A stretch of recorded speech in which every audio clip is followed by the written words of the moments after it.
Hey, good morning, good afternoon, good evening, wherever you may be. Scott Luton and Kevin L. Jackson with you here on Supply Chain Now. Welcome to today's live stream. Hey, Kevin, how you doing today? Hey, go Commanders!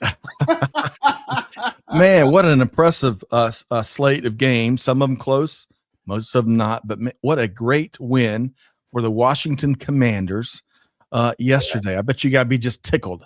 Yeah, the cardiac Commanders are coming through. And that rookie quarterback, Jaden Daniels? Yes. Crazy. Well, hey, almost as good as that Commanders playoff performance. We've got an outstanding show here today, Kevin. Folks, yeah, we're great.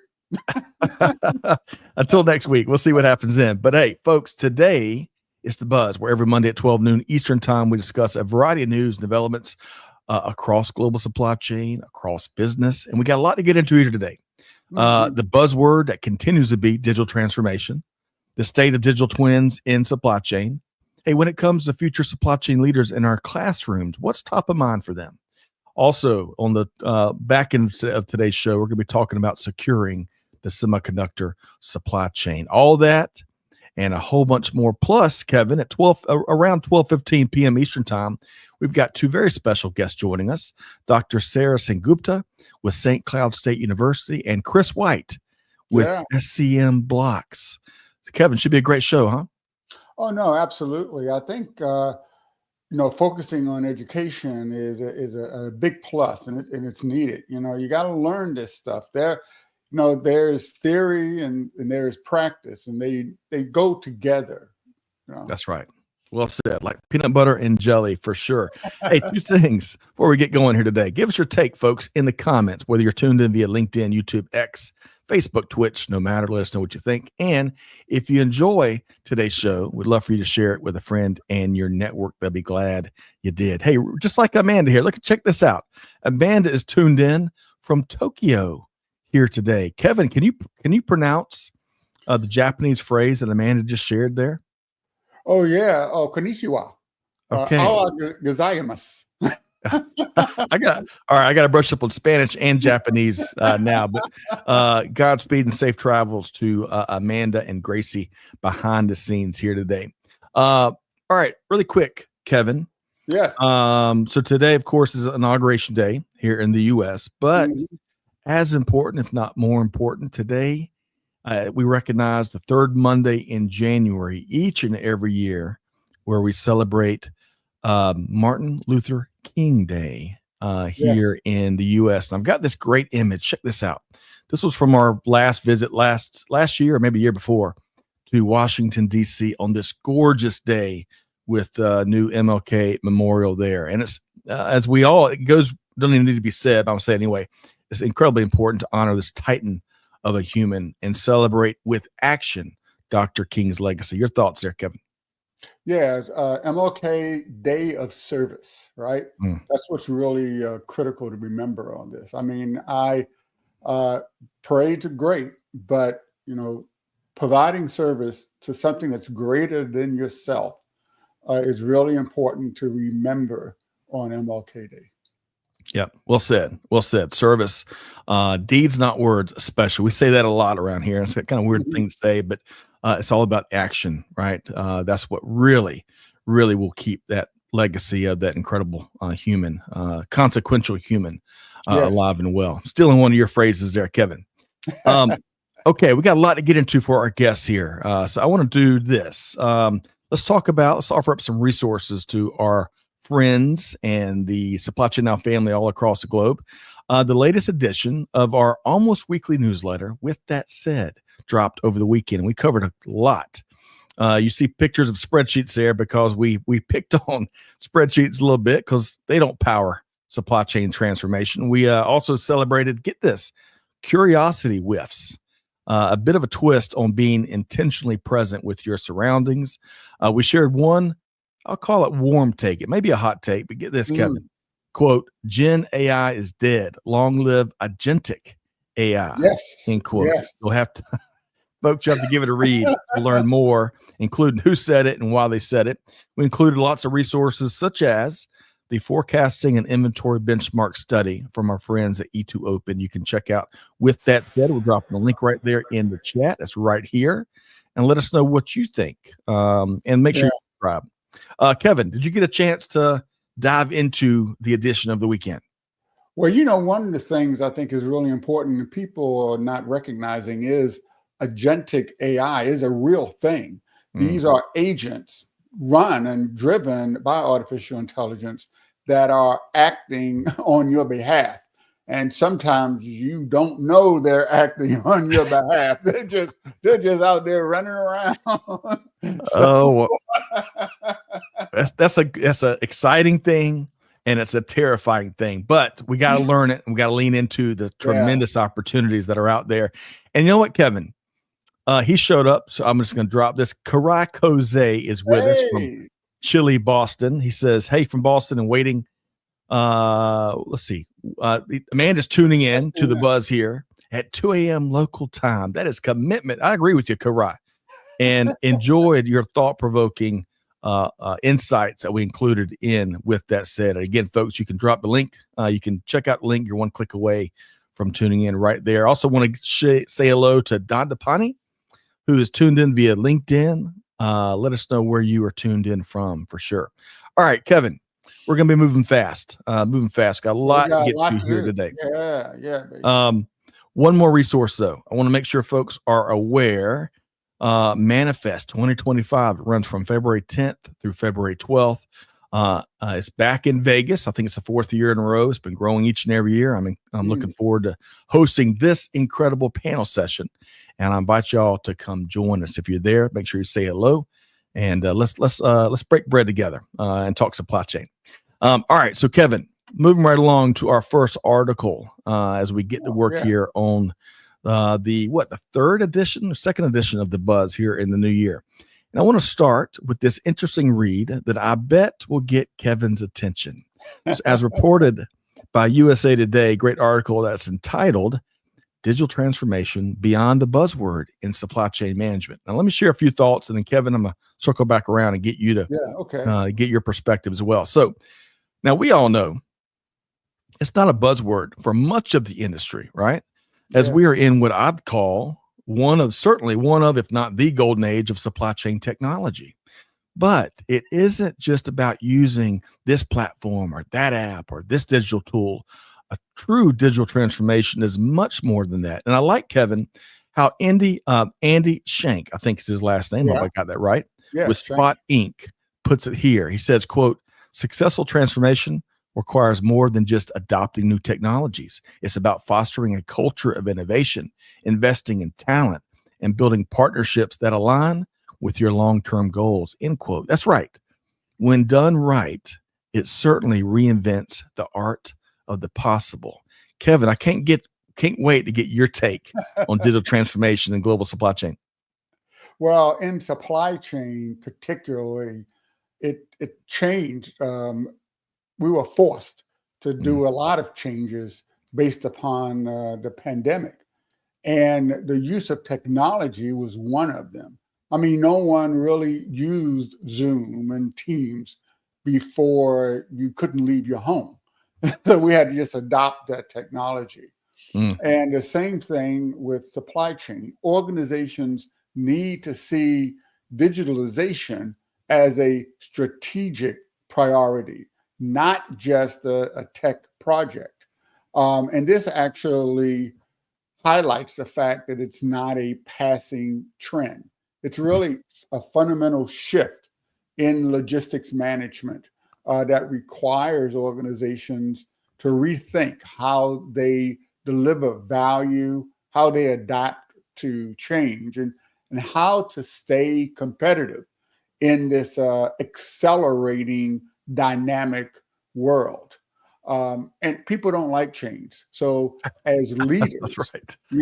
As leaders, you have to recognize that there's going to be resistance to change. There are going to be financial constraints that you have to deal with.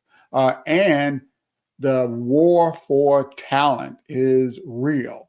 So those shortages in skill sets or the need to reskill can make it difficult for organizations to implement these initiatives effectively.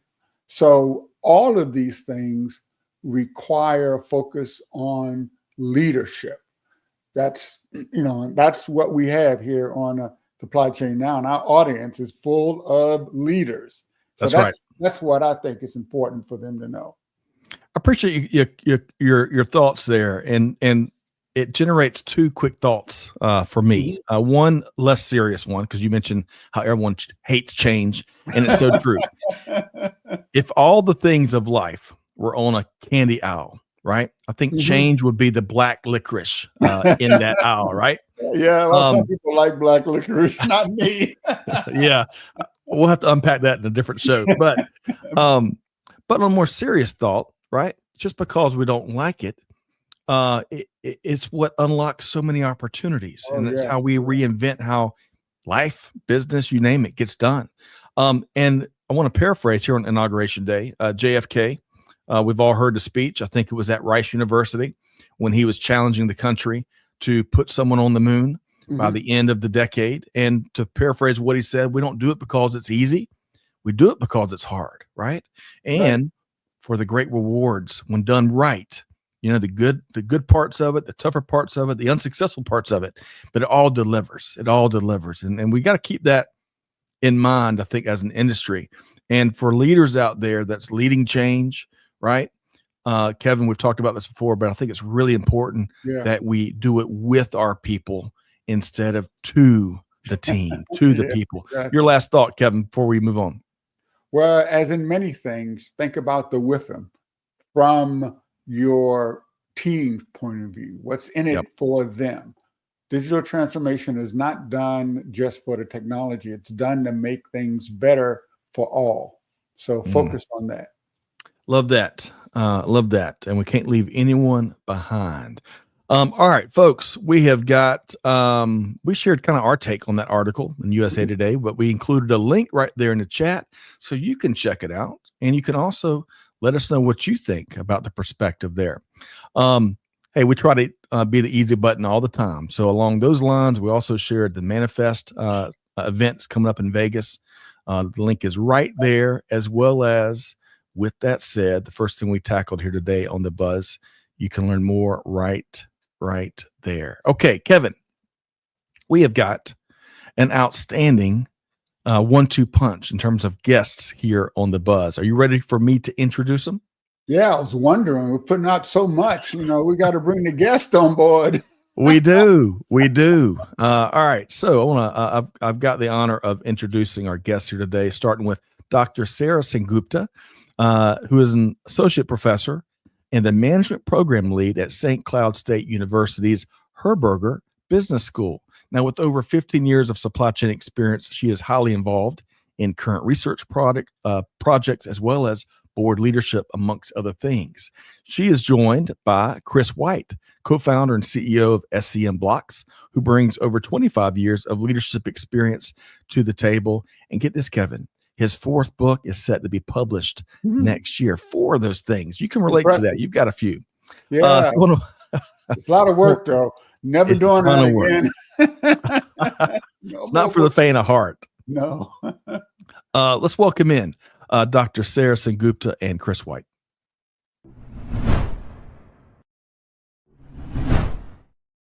Hey, Sarah, how you doing today? I'm great. How are you? Thanks for having me. Wonderful to have you here today from the frigid temperatures of Minnesota and the Twin Cities. Great to see you. And Chris White, I think it's a bit warmer where you are in DFW. How you doing today, Chris? 20 degrees, not negative 14 or whatever. But that's cold for Dallas. It is cold for Dallas. Oh, I tell you, these weather events, and they're coming at us faster and more furious, but we'll save that for another show. Sarah and Chris, great to have y'all here today. This is where we want to start. Kevin and I were just talking on the front end of the show. Of course, it's Martin Luther King Jr. Day here, the third Monday of every January. And I want to ask all three of y'all, and Sarah, we'll start with you. One thing that you would suggest that we can all do to honor Dr. King's legacy. Thank you so much for bringing this up because it's such an important consideration for the day. And as a mom of 5 children. I have 2 teenagers still at home, and we will be watching one of the speeches later and carrying that together as we will for some family time. Oh, I love that, man. I love that. It's so important to pass along what we learn, what we've known, and also what we the new learnings from someone titan of humanity that Dr. King was. It's such an incredible change agent. There's always something new to learn. And really quick, before I get to Chris's and Kevin's thoughts, this marks the spot right here where he delivered those iconic words related to "I have a dream." And the best part about that speech, by the way, is there was a musician, and her name escapes me right now, but she urged Dr. King, tell him about that dream. Tell him about that dream. Yeah. And it prompted him to share some of the most iconic words in all of U.S. history, if not world history. So, Chris, I'd love to get your thoughts on how one way we can honor Dr. King's legacy. Well, for me, it's more of an everyday. And I don't know if you can see, I kind of got some gray hair. So I'm a middle-aged white guy who, unfortunately, the system is very much geared towards. So my job every day I can is to, you mentioned action, and Kevin mentioned service, is to be an ally and dismantle that system wherever and however I can. So it's a daily thing. I love that, Chris. A lot of good words there. I don't see any gray hairs at all, my friend. I see experience. All right. I'll take that. Kevin, Sarah, and Chris really, I think, set our conversation on the right path. What would you add in terms of a great way we can honor the immense legacy? Yeah, so, as I said before, it's a day of service, but it's also a day to focus on supporting something that's bigger than yourself. And one thing, many speeches I've heard were very, very boring, but Dr. King's speeches were very enlightening. They gave purpose to when I heard them for the first time when I was very, very young. And every year I've listened to these speeches, and I learned something more, not just about Dr. King and his life and what he's delivered, but about myself. So I would urge you on this important day, listen to one or two of his speeches and learn about him and what he's done, learn about what society needs, because year after year we need the same thing, and then think about how you can provide service to leave our society better than it was when you came. So well said, all three of y'all. I really appreciate that. And Amanda saved me. She's sharing Mahalia Jackson. That was the famed musician that was standing behind Dr. King and urging to share that dream with all of us. And I am so glad she prompted him to do just that. Okay, Kevin, Sarah, and Chris, we got so much to get into here today. What we want to do is I want to get a little more context for our audience members out there, right? In this ever faster moving world where it's change and complexity and disruption and innovation moving faster and faster, we don't get enough context. So, Sarah, would you start by sharing a little bit more about yourself and your organization? Hi, Scott. Thank you. I am Dr. Sarah Sengupta from St. Cloud State University. I'm a program lead for management area. And I'm also really involved in the Decision Sciences Institute. This summer, I chaired one of our pedagogy conferences that is looking at how can we advance education in decision sciences, which we all know supply chain is one of those areas. And I am recently on the Association of Supply Chain Management Academic Committee. I have served on the board in the Twin Cities for a number of years, as well as other boards, as you mentioned earlier. So thank you. I'm delighted to be here and share anything that I can with you. Love that, Sarah. Decision science.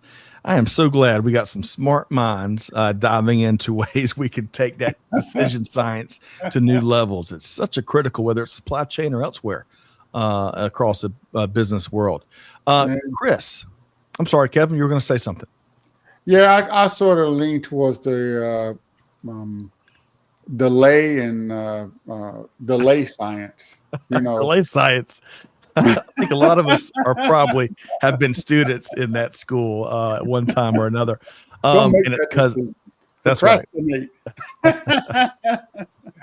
Chris, same question. Now that Sarah's kind of shed a little bit more light on her background and what she does, tell us about yourself, Chris, and your company. All right. Co-founder and CEO of SCM Blocks, stands for Supply Chain Management Blocks. And it's a structural simulation for supply chain. So it's strategic, long-term, what-if scenario planning, not trying to do anything real time, but looking at that longer picture, resilience of the supply chain, topics like that, transitions as you add suppliers, onshore, all those kinds of scenarios. And we have a free version, Beer Game on Steroids, which connects with Sarah, that we offer universities to use for free in their classes. And when Sarah mentioned the DSI Pedagogy Conference, I spoke there on behalf of Sarah and the work that we were doing with Beer Game on Steroids there at St. Cloud. Love that. And it sounds like it's something that more folks can take advantage of. We'll touch on that towards the end of y'all's time with us. Okay, Chris and Sarah and Kevin, we got a lot to get into here today. And I want to start with talking about digital twins and global supply chain. How about that graphic? I love the actual physical plane and the digital version there. So Raconteur, I think I said that right, published an interesting article recently that was entitled, "Will Digital Twins Ever Become Standard in Supply Chains?" So that we're all on the same page, though. Level setting is important to me. A digital twin, at least in my words, is essentially a virtual replica of an entity or a process or a system or an entire supply chain network. Digital twins can offer all sorts of value, especially the ability to simulate vast scenarios, plans, and contingencies. There are plenty of barriers to industry creating, implementing, adopting, and using digital twins. Some of it was captured in this article, but it's a long list. Sheer technical challenges, right? Including the ability to successfully store and leverage tidal waves of data. You got talent considerations, having the ability within a team to implement and manage digital twins. Modeling challenges, for example, ensuring complexities are accurately factored into any scenario modeling and simulations. So, Chris, I'd like to get your thoughts on digital twins and how they're being used and potential there within global supply chain. Okay, a couple of thoughts. You mentioned models, and George Box has a famous quote, goes something along the lines of all models are wrong, some are useful. So it kind of depends on how you're using it. And so with digital twins, there's really a spectrum of these models or these copies of whatever processes. They could be supply chains, like you said, from real-time connection. So they're real-time twins that are supposed to be operating concurrently and grabbing real-time data, which is where the mounds of data are needed, and pushing that back and forth, and even driving some systems, which when Karai Kose mentioned agentic AI, a lot of it is geared at that level of trying to help do additional, take information and drive decisions and based on policies and things like that. But we've always actually had digital twins, believe it or not. A spreadsheet can be a digital twin, supposedly, of a supply chain. As you get further from that real time, there are disconnected digital twins that are representations, but we're going to take them offline. So a lot of the stuff we do with SCM Blocks and Beer Game on Steroids is not directly connected, but yet they are still digital twins in the sense that they represent the system that you're modeling and the policies in that system. And we're going to see how that system acts and reacts and adapts and things like that. So the digital twin, I want to keep in mind, it goes all the way from real-time connections to disconnected, longer-term strategic planning types of views. Excellent. And I love kind of some of your thoughts there around the digital petri dish for supply chains everywhere. Sarah, what would you add? So I guess I would add that I don't have a crystal ball, so I can't exactly give a 0-1 solution on whether they're going to be widely adopted in global supply chain or not. I do think that there are some relevant applications in various scopes across the supply chain and perhaps for a full supply chain. But as Chris was saying, whether you get a real time or not, and how far away you are from that with your directly engaging information from sensors and other information, depends on what you're going to get out of it, and the purpose that you have for using it.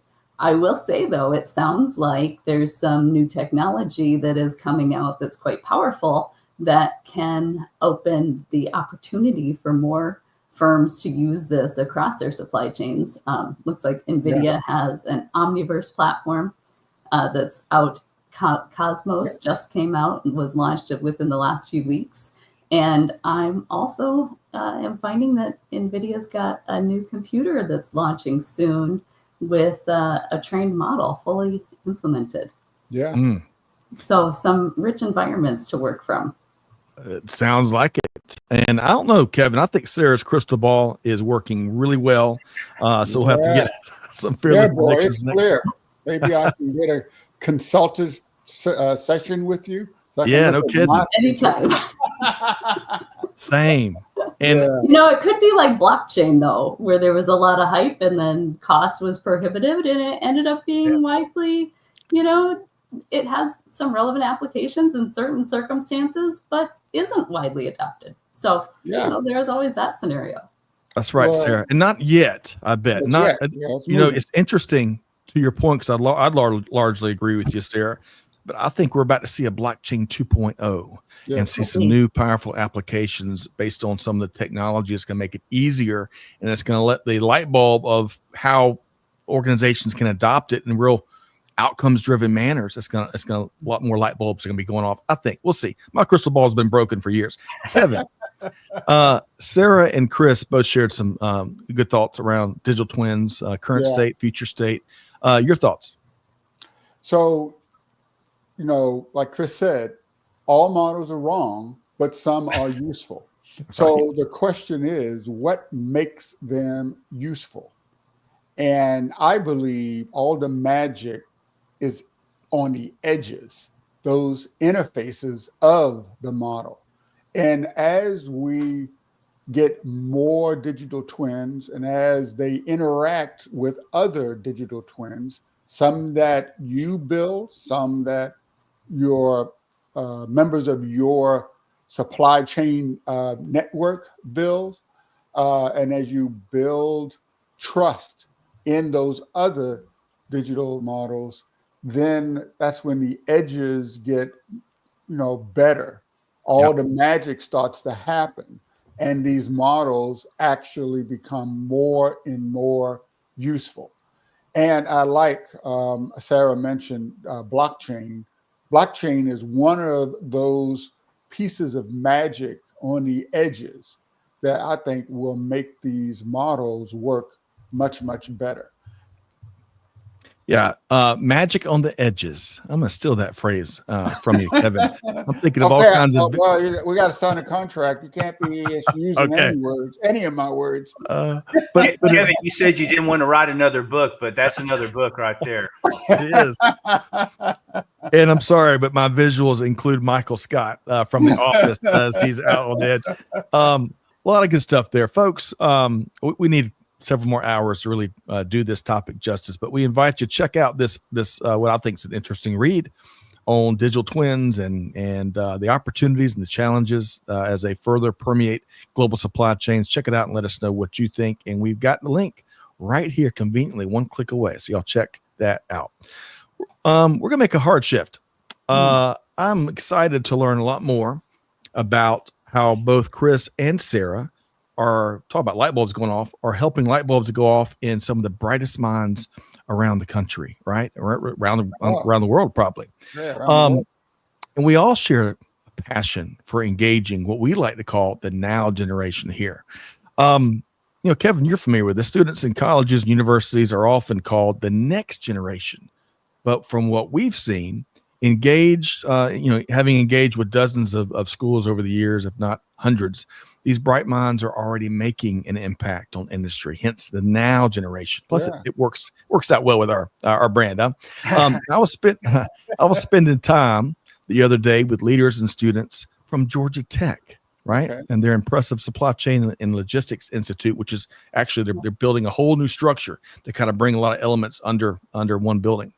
The intelligence, action-oriented leadership, and purpose-driven mindsets that the students shared. I'm telling y'all, it is a big breath of fresh air. And I've found that largely the case is that that's a common thread through all of our episodes when we sit down and learn from these students as part of our Now Generation series. So, Sarah, all of that, actually, hang on a sec. Before I get Sarah and Chris to weigh in, Kevin, you're around students, engaged students all the time. Your quick thoughts on, are you seeing the same thing?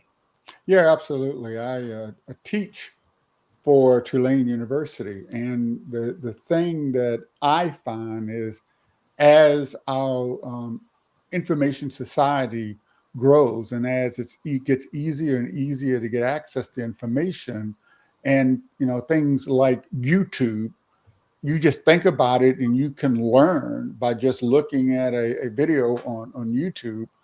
People no longer have to wait to learn or wait to do something or wait to satisfy their curiosity. And I think that's why the generation is now. And then, who hasn't been challenged by their child? You say something, they say, Mom, Dad, I'm going to Google that.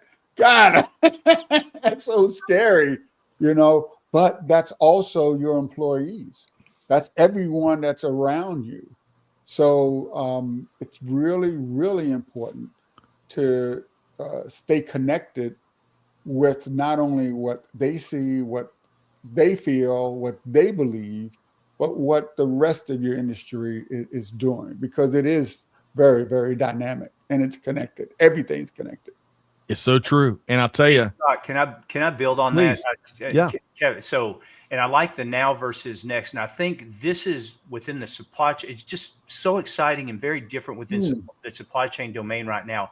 This is a big time where, like, if you think back to COVID and kind of the general approaches that we had sort of failed us a little bit, but most people would kind of agree with, and we're looking for new ways, but yet we're also kind of falling right back into that. So most of the time when students are graduating, they're basically learning, here's how it's done now. Let's just kind of keep doing, let's just keep the status quo going, and you're going to learn how to do it and you're going to fit in. This is one of the first times we've really seen it, definitely in supply chain, is no, we need you coming in with new ideas and new ways of doing things to show us how to break from some of these old patterns and these old techniques and tools and methodologies that we've used. And I really like the focus on now, and I'll let Sarah build on that. But that's the way I see it, is this is a real opportunity for some of these students to learn things that are different than the way they've done, like maybe appreciate what's been done and hold it in context, but offer some new skills and approaches. We're going to, well, go ahead, Sarah. I was just going to say that I would build on that a little bit more with, the transformation that's happening in our classrooms right now, and how we've always done supply chain. The fundamentals don't change, but how students are expected when they hit that career milestone and go into the workforce to be able to perform at a higher level of analytic skills. And I'm also going to say soft skills, because I hear that a lot from employers, that they're looking for both. They want well-rounded individuals coming into the workplace. Oh, yeah, absolutely. That's that's like the course I'm teaching is managing change. And much of that is the soft skills. Yeah. So, all right. I want to make a quick comment, and then I've got a two-part question for Sarah and Chris, and we'll get Kevin's thoughts more around the now generation. But you just shared, Sarah, that the fundamentals don't change, and that reminds me, I'm a big fan of standardization, right?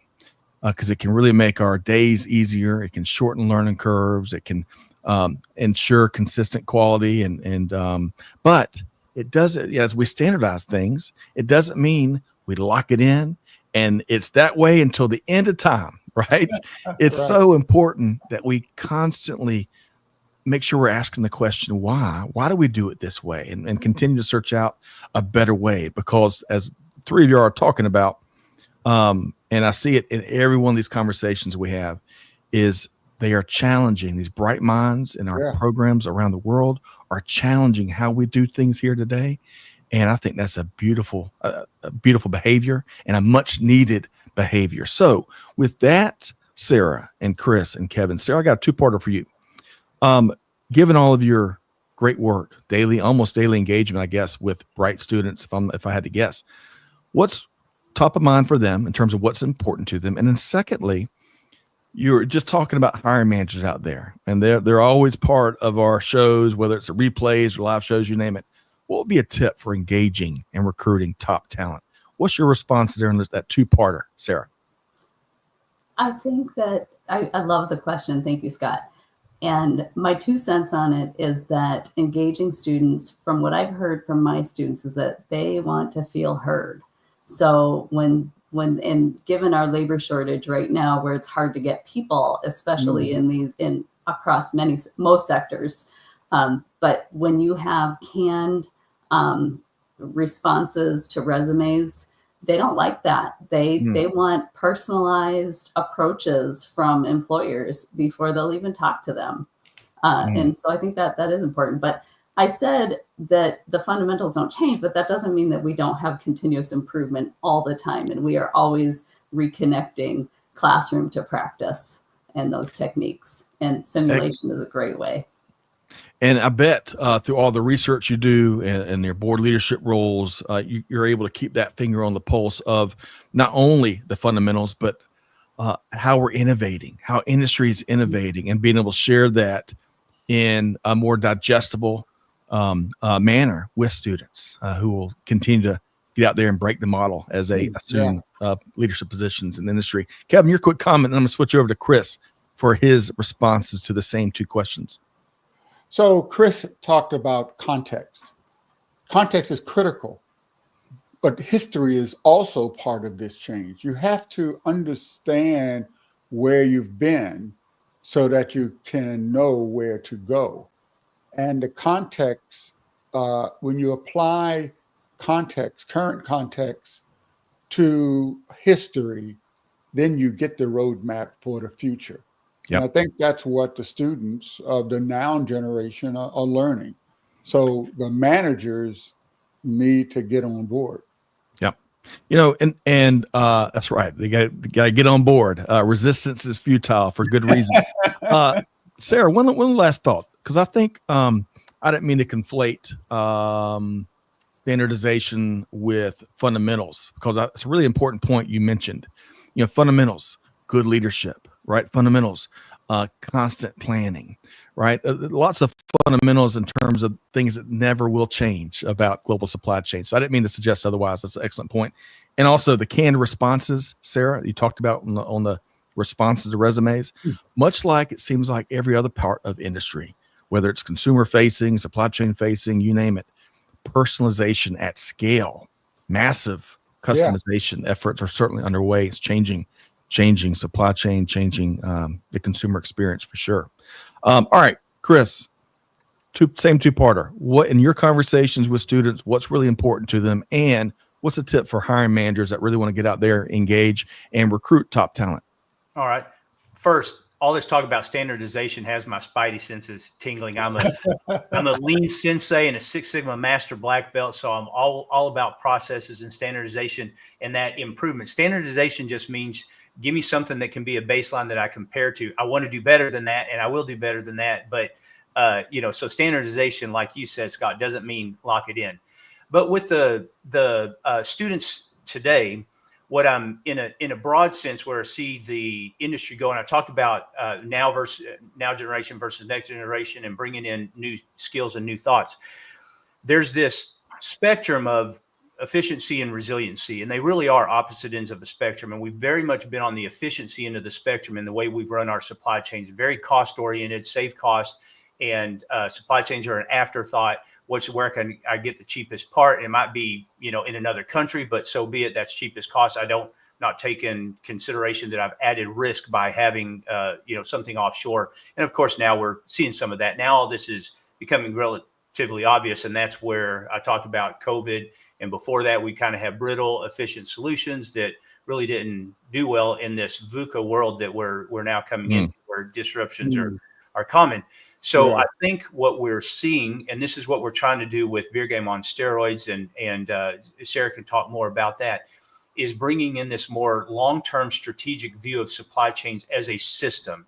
And no individual company is an island. They are connected. Kevin made that comment. Everything's connected, and it's no different in supply chains. And you talk about edges of the models. You're talking about edges or all the transitions between one company and another. Yeah. How did all that work? How do those handoffs work so that as a system, this system is resilient? Because resiliency is not an individual trait. Yeah, I mean, you can be resilient, but in this context of the supply chain, it's a system phenomenon. The resiliency is, how does my system as a whole act, react, respond, recover? And so that's what we're trying to do. And that view right there, getting us off the end of the spectrum of efficiency, not that we need to go all the way to resiliency.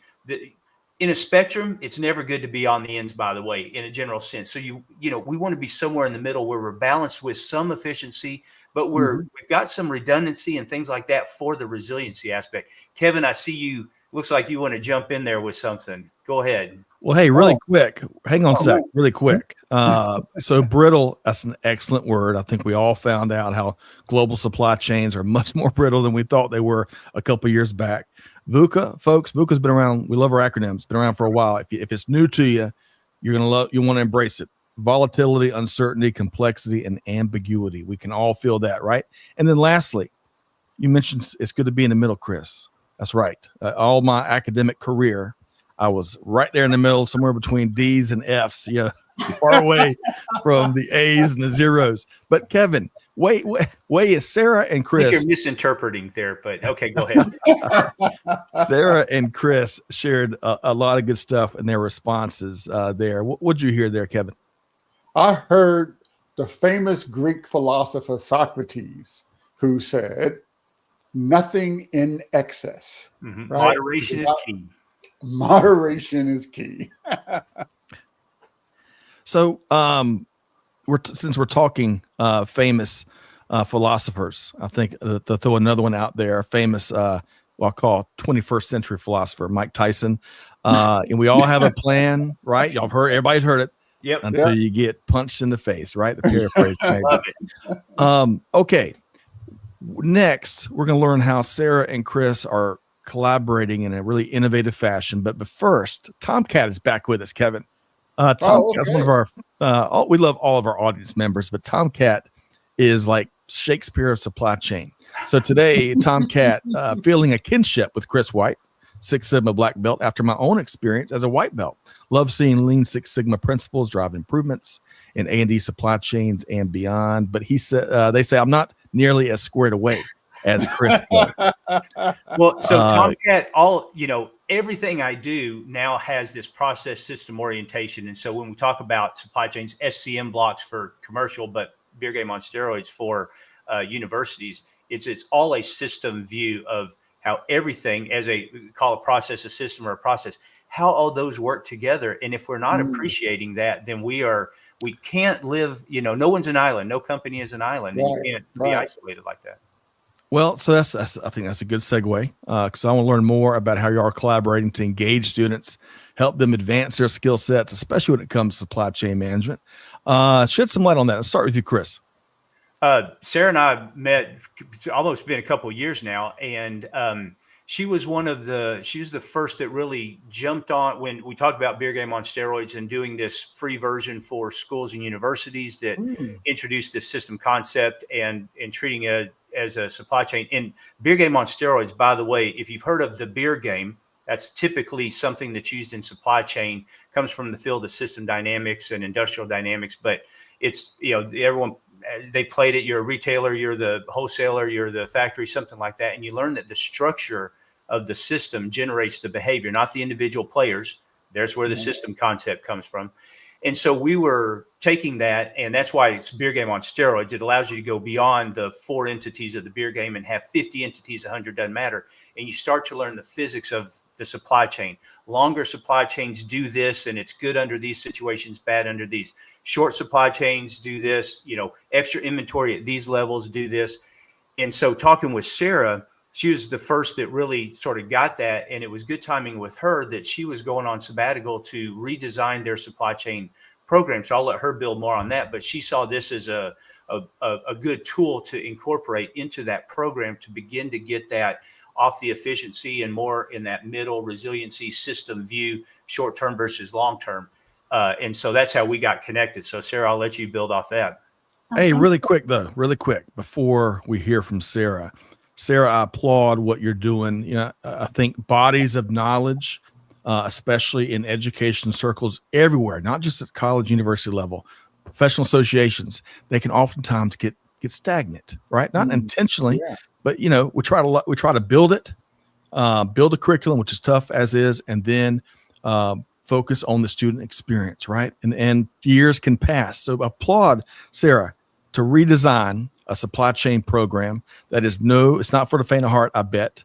So I just want to celebrate that first off, and please tell us more about y'all's collaboration with Chris. Thank you both. Actually, we just recently launched our supply chain concentration. It's not a whole program within our MBA, but it is a concentration. And I rebuilt one of our courses is using beer game on steroids within the MBA students. They love it.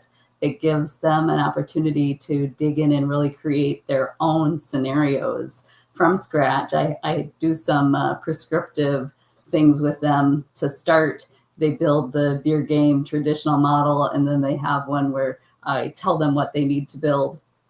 And then I let them have a little free for all, and they can build whatever modeling system they want. And they can really see how, if their competitors' demand changes, how that affects their supply chain and receipts. So it really is a cool tool that has helped students understand that massive bullwhip effect in modeling that I would say. Love it. So that they can use in practice. The beer game on steroids. I got to ask you one quick follow-up, Sarah. Is any beer, I know no steroids are ever involved, but any beer ever involved in the simulations? In the simulations, no. Not virtual beer, Considering real it's beer. a grad class, I do tend to take my in-person classes on a brewery tour. Oh, awesome. So you can learn on, the sourcing aspect and the front house and back house operations. And, whether they choose to taste or not afterwards, I'm not judging. Hey, well, Sarah. Scott, Yes. along those lines, we've got beer game on steroids, but we also have exact same thing. We call it SCM free. So it's our SCM blocks, but it's the free version. And some universities don't like hearing beer or steroids. So even though it's kind of a tongue-in-cheek play on the beer game, that's fine. We get it. And so we've got a version that's SCM free that you don't folks see can download, and folks can download wherever they are. And folks can download. This is free. We've got a beer game on steroids page on LinkedIn. If you just do a search for beer game on steroids on LinkedIn, you'll go to that page. From there, you can there's links to the installation file. You can we've got a website, beergameonsteroids.com.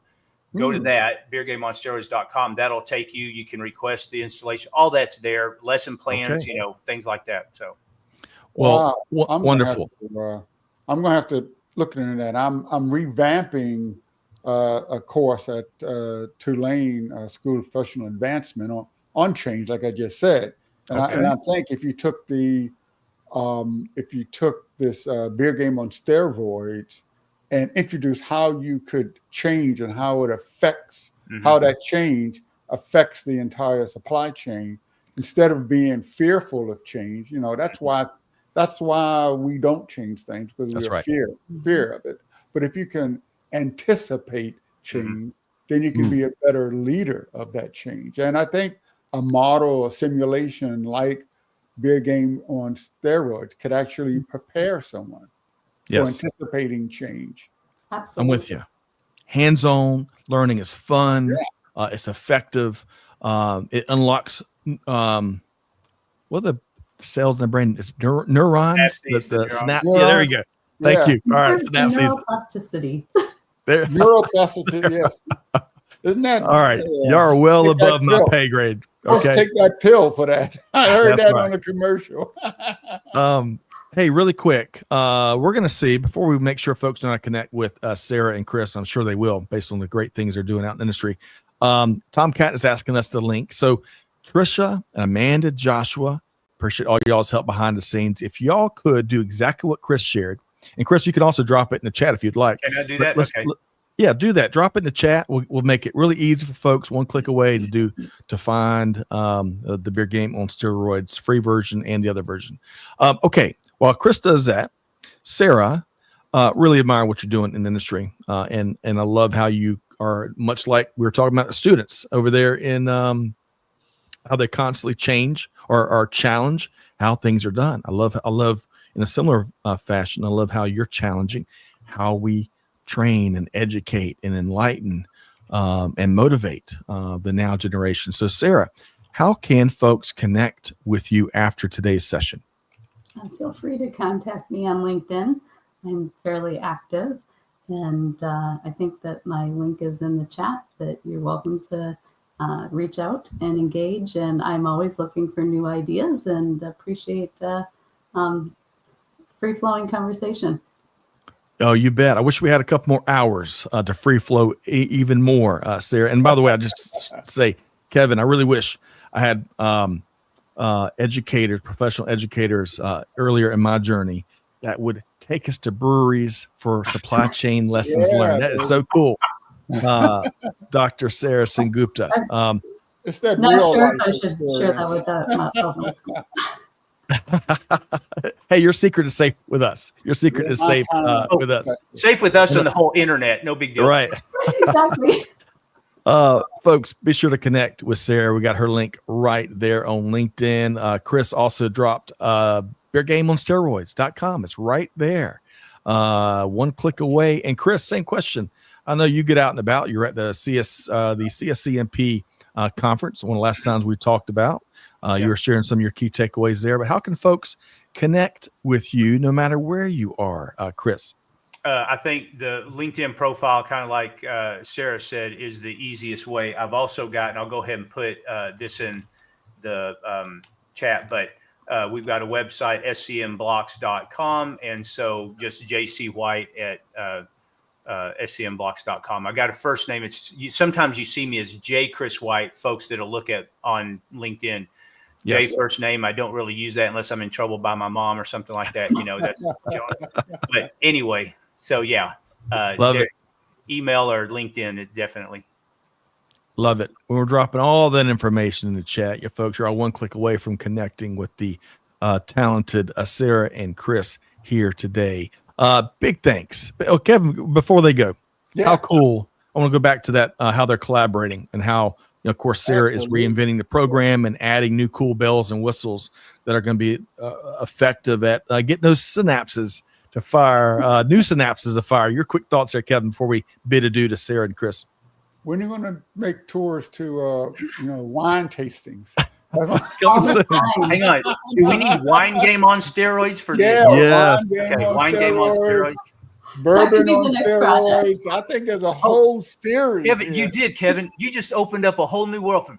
We got bourbon game on steroids. We got vodka game on. Why not? Yeah. Man. We're going to get in trouble. It's all supply chain. It is all supply chain. It is all supply chain. You can tell the 90s kids.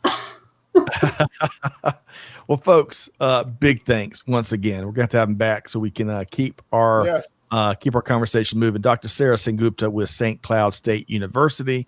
Sarah, thanks so much for being here. Thank you. Thank you for having me. It's been a pleasure. You bet. Great to have you. Stay warm up there in the beautiful state of Minnesota. And Chris White with SCM Blocks. Chris, hope Dallas, hope this cold weather passes quickly and it's back to warmer temps there. Thanks for being with us. You bet. Thank you. Thanks for having me. All right. We'll see y'all soon. Yeah, thank you for a great show. Great. All right, Kevin, man, we should have booked a double episode of the buzz here today. Absolutely. There's a lot of great information there. That's right. Really enjoyed Sarah and Chris's perspective here today. And hey, Greg up there in Milwaukee, great to see you. Always great conversation. Have a great week. I appreciate that, Greg. We got one story we're going to briefly touch on. And yeah, Tomcat, man, so much for dry January. That's right. We got all sorts of beer, wine, you name it, with supply chain lessons learned. And as Greg says, hey, let's not forget distilleries. That's right. Those are great tours. Great tours. All right, Kevin, we got one really important story that I want to fit in here towards the end. And we're talking about the semiconductor supply chain. Real clear policy here. Reported this story the other day. And it's focused on how the U.S. needs to secure the semiconductor supply chain. So it references the supply chain warfare being waged on various levels between China, the U.S., and our allies. Now, some of the key facts, right? Regardless of your take on that phrase, supply chain warfare, some of the key facts that's undeniable related to the computer chip industry. 90% of semiconductors are manufactured in East Asia. 90% of advanced chips within that, the most advanced chips are manufactured in Taiwan, where, of course, industry titan TSMC is based. Now, many experts point to a stronger and more aggressive Chinese posturing as it relates to the country's intentions of bringing Taiwan back under the communist umbrella, right? Perhaps some are saying they may well use force. And Kevin, I'll tell you, the global ripple effect of that, I don't know about you, but it scares the heck out of me. Now, one of the main thrusts of this viewpoint, and we're dropping it in the chat there, so y'all take a look, is given the criticality of semiconductors they're incredibly important to our entire way of life, right? Yes. They're urging action, especially urging the U.S. to take action to address its roughly 10% market share of global chip production. And they say the CHIPS Act is only one step in that direction. Kevin, I can't wait to get your thoughts on this incredibly important sector. Well, I think the focus is important not only to our lifestyle but to our national security. And I was very, very pleased to see that TMSC is actually opening a global center for the production of semiconductors in Arizona. And I think maybe we can put that link in the share. So, I mean, having such a critical resource on an island that, that China has said they were going to take over. They're ready for physical war against the United States by 2027 so that they can take over Taiwan. I mean, as you've heard before, the red lights are flashing everywhere. So, it feels like those pre-World War II days in many ways. And our supply chain, semiconductors are in everything that we do, everything in the house. They are a key component of our lives and our communications and our information society. And our competitors in the world know that. So it's an important aspect of what we need to focus on. Yeah, well said, Kevin. And it's tough to talk about, I think, this highly complex mix of national defense, innovative technology, the supply chains that fuel it, and the current events of what's going on in terms of the difference of positions between some of the largest countries in the world would have equally large militaries. And I would agree with you one more thing. I was just talking to my son over the weekend as we're driving down the road. He's a big World War II buff, and we were talking about some of the similarities, unfortunately, with what we're seeing now and in the run-up way back then of what led to World War II. So here's what I'm hopeful for. I'm hopeful that cooler heads will prevail, and we can prevent a conflict from a regional conflict that could easily springboard into something we haven't seen in a very, very long time. And one element of that, Kevin, of course, is the supply chains that are involved, right? Yes. Because you think of healthcare, you think of not just how we run supply chains and the technology that requires, but healthcare, our schools. I mean, every aspect of our life, it is leaning on rapidly increasing and more powerful technology, and of course the chips that power those devices. So I'm confident we can navigate through the situation and not only protect our global supply chains, but also protect global humanity for fear of sounding too dramatic there. Kevin, your last thought. On this inauguration day, all the talks of tariffs is scary.